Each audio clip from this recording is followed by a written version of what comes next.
अभी हम उपस्थित हैं बोध गया की पावन नगरी में और यहाँ जो है बुद्ध विरासत को बचाने की बात चल रही है। लोग भूख हड़ताल पे हैं, उपासक लोग भी जो है समर्थन में हैं, दूर दराज से लोग आ रहे हैं, अपना समर्थन जाहिर कर रहे हैं।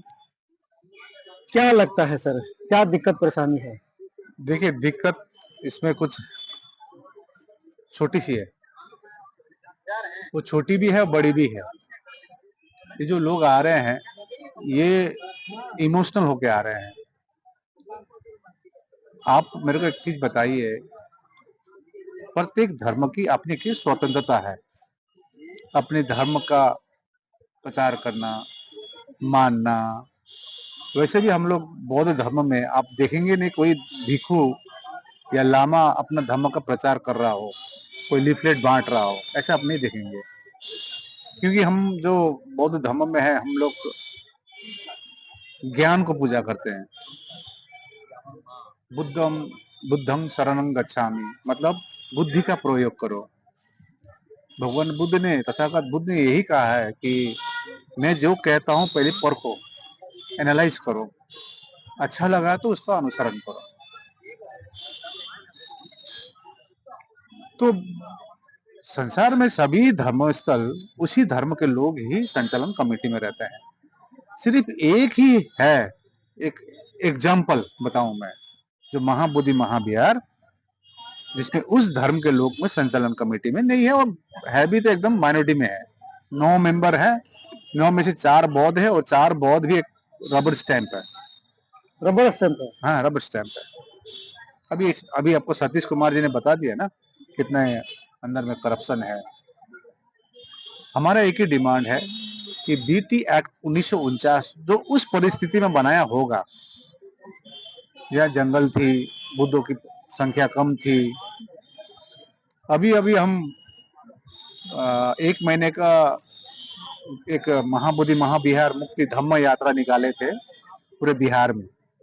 मैंने कहा था कि यहाँ के कार्यकर्ता को मैं गांव-गांव जाऊंगा, क्योंकि हमको मालूम था कि गांव के लोग नहीं जान रहे हैं, पाखंडवाद में है।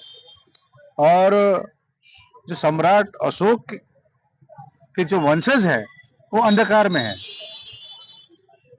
संसार में इतनी जगह थी, इतनी जगह में भगवान बुद्ध को बिहार में ही ज्ञान प्राप्त करना है।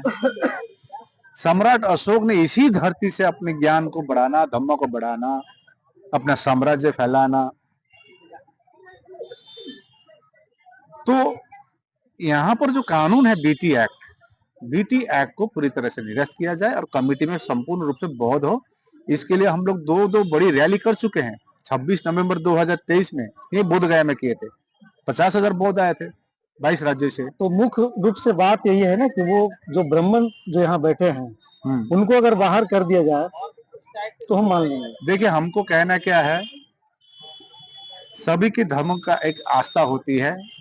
मैं किसी अन्य को दोष नहीं देता हूँ, तो एक्ट में ही गलत लिखा हुआ है ना। उसमें जब संपूर्ण रूप से कमेटी में बौद्ध होंगे, आज जितनी राज्य है भारत में, वहां पर लिखा है एक्ट में all members should be Indians. लेकिन यहाँ तो एक जापानीज भांति भी घुसा हुआ है 4 मेंबर में। वहां तो वही उल्लंघन हो रहा है एक्ट का। एक 4 मेंबर में विवाद वो भी है। नहीं, विवाद वो नहीं है। मैं कह रहा हूँ कि 4 मेंबर्स विल बी बुद्धिस्ट लिखा है। जैसे मान लीजिए श्वेता मारेथी जी जो है सेक्रेटरी है बौद्ध के रूप में, वो क्या नाम है, क्या लामा है, किरण लामा, वो है। जो हमारे क्षेत्र से ये अपना धम्म भी ऑल इंडिया बुद्धिस्ट फोरम में चीफ एडवाइजर थे, अभी भी है, वो है। और एक जापानीज बनती भी है। तो एक्ट में तो लिखा है ना, वहां तो ऑल शुड बी इंडियंस। तो उसका तो एक्ट का तो उल्लंघन वही हो रहा है। मतलब अपने मर्जी से, ठीक है, स्टेट गवर्नमेंट नॉमिनेट कर सकते हैं। तो हमारा यही डिमांड है कि उसी धर्म के लोग ही उसी कमेटी में रहे, और हम बीटी एक्ट 1949 को निरस्त देखना चाहते हैं, ये कराना चाहते हैं। इसके लिए सरकार को काफी ज्ञापन दे चुके हैं। नेशनल माइनॉरिटी कमीशन के साथ 3 बैठकी हो चुकी है। हम लोग ने फोटोग्राफ दिखाए। अभी सतीश कुमार जी जो अभी आए हुए विधायक, एक ललन कुमार जी विधायक, उन बात उठाए विधानसभा में। तो ललन कुमार जी को स्पीकर जवाब दे रहे हैं कि आपको मालूम है पर सिविलिंग है। वो शिवलिंग का आपको फोटोग्राफ भी हम लोग नेशनल माइनॉरिटी कमीशन को दिखाए। हमारे साथ एक भंते प्रज्ञाशील महाथेरो जो है वो सेक्रेटरी थे 6 साल, उसके समय शिवलिंग था नहीं। अभी एक लोकल भंते आज सुबह आए थे यहाँ के बोध गया के जो अंदर है, वो बता रहे थे वहां तो वो जो मिश्रा बोल के उसका काम ही था उसे छुरी से खाली खोदोड़ना और छीनी से उसको 1 इंच का गड्ढा करके कर रहा है। रात के 9 बजे से तो बंद रहता है ना, रात के 9 बजे सुबह 5 बजे तक तो बंद रहती है ना। और अंदर में पुलिस का इतना काम क्यों है? वो भी पुलिस कर्मी दोनों दोनों है, मतलब मेल भी है फीमेल भी अंदर में, और कोई बौद्ध उपासक नहीं है वहां पर। तो क्या मजाक चल रहा है बौद्धों का सबसे पवित्र तीर्थ स्थल में? तो हमको कुछ ऑप्शन नहीं थी, हम लोग ने इतने ज्ञापन देने के बाद नहीं सुने, तो हम लोग ने अनशन से 12 फरवरी से हम लोग बैठे हैं।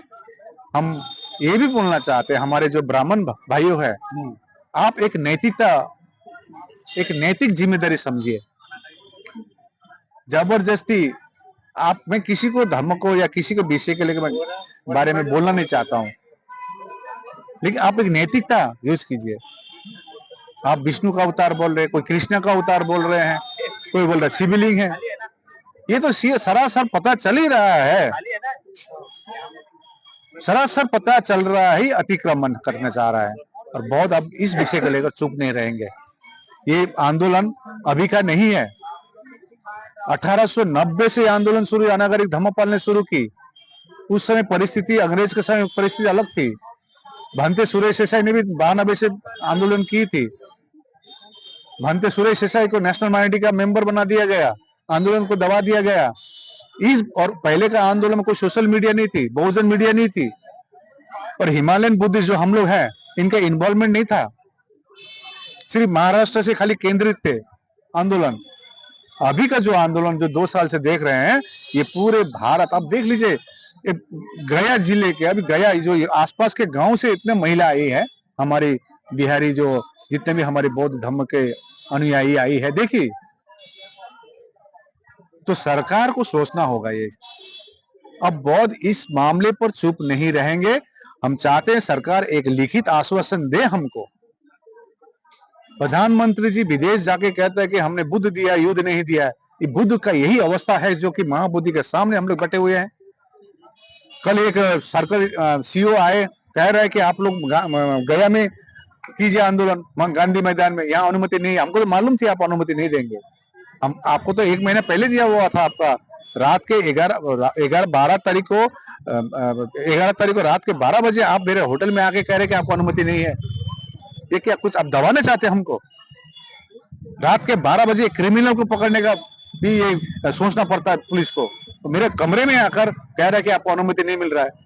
कमरे में हालांकि वो कोई आया था, मैं नीचे आया, लॉबी में आया कि आपको अनुमति नहीं है, प्रेशर है, वीआईपी मूवमेंट है। अरे हम देखिए, आप देख ही रहे हैं, अभी आज हम 13 दिन से बैठे हुए हैं, अनशन में बैठे, भंते बीमार है। यहाँ पर कोई आया है बोलिए आप सरकार की तरफ से? व्यवस्था नहीं। और दूसरी बात है, हम तो कोई पथ अवरोध भी नहीं कर रहे, कोई काला झंडा भी नहीं दिखा रहा है यहाँ पर। आपके ये जो बिहार के माननीय मुख्यमंत्री महोदय हैं, जब जब बुद्धिस्ट कल्चर का कुछ प्रोग्राम हुआ है, बढ़ चढ़ कर हिस्सा लिया उन्होंने। देखिए, मैं बारंबार बहुत से इंटरव्यू में बोल चुका हूँ, माननीय मुख्यमंत्री नीतीश कुमार जी हमारे समाज से आते हैं और बुद्ध के विचार से हैं। उनकी क्या राजनीतिक बाध्यता है वो उनको मालूम है, और उनको धन्यवाद देना चाहते हैं। जैसे बुद्ध स्मृति पार्क, जहाँ पुराना जेल थी उधर पटना में, जब अभी हमने 17 सितंबर में वहां पर रैली करके वहीं से हम लोग रुके थे। बुद्ध स्मृति पार्क, नालंदा यूनिवर्सिटी, अभी यहाँ पर बनने जा रहा है, बुद्धिस्ट कॉरिडोर बनने जा रहा है यहाँ पर। लेकिन असल काम तो नहीं कर रहे हैं ना, नहीं कर पा रहे हैं। असल काम तो जो बौद्धों की तीर्थ स्थल है, बौद्धों को सौंप नहीं पा रहे हैं। तो आज इसमें देखिए, मैं आपके चैनल के मार्फत यही कहना चाहता हूँ, ये एक बड़ा मौका है नीतीश कुमार जी के लिए। उम्र भी हो गया है, राजगीर में रहते हैं, ये मौका भी है नीतीश कुमार जी को विश्व विख्यात बनने का, अमर बनाने का। क्योंकि बौद्ध का जो विचार में ये कोई आकाश लामा, कोई ऑल इंडिया बुद्धिस्ट फोरम का खाली मुद्दा नहीं है। ये हमारी अंदर का इमोशन है, जो सब एक सोशल मीडिया देखकर दौड़ के चले आए समर्थन के लिए, तो अमर रहेंगे। जैसे डॉक्टर अंबेडकर अमर है, उस कांशीराम मान्यवर कांशीराम अमर है, इसी प्रकार से नीतीश कुमार जी अमर रहेंगे। ये छोटी सी काम यदि रातों रात करते कर सकती है, ये तो मामूली कानून है। तो मामला साफ है, बीटी एमसी जो एक्ट है, एक्ट को लेकर के जो कमिटियों का गठन किया जा रहा है, बराबर पुरातन समय से चाहते हैं लोग कि नए तरीके से जो है गठन हो, और ये जो 1949 का एक्ट है, इसमें बदलाव हो। हमारे विरासत को बचाने की बात हो रही है, क्योंकि ये जो है बुद्ध विरासत है, और बुद्ध विरासत में जो है ब्राह्मणों का कब्जा है। लोग नहीं चाहते हैं कि ब्राह्मण जो है इस जगह पे आए और अपना जो है वर्चस्व जमाए, क्योंकि जो जिस पद्धति से वो जीवन यापन करते हैं, विषमता लेकर के जो है आगे बढ़ते हैं, समाज में जो है विषमता, बुद्ध जो है समता की बात करते हैं, विचारधारा अलग अलग है। तो यहाँ पे भारत के कोने कोने से लोग आए हुए हैं अपना समर्थन देने के लिए। हमारी बातचीत जो है कैसी लगी, आप जो है कमेंट में कमेंट जरूर करेंगे, लाइक सब्सक्राइब जरूर करेंगे। धन्यवाद।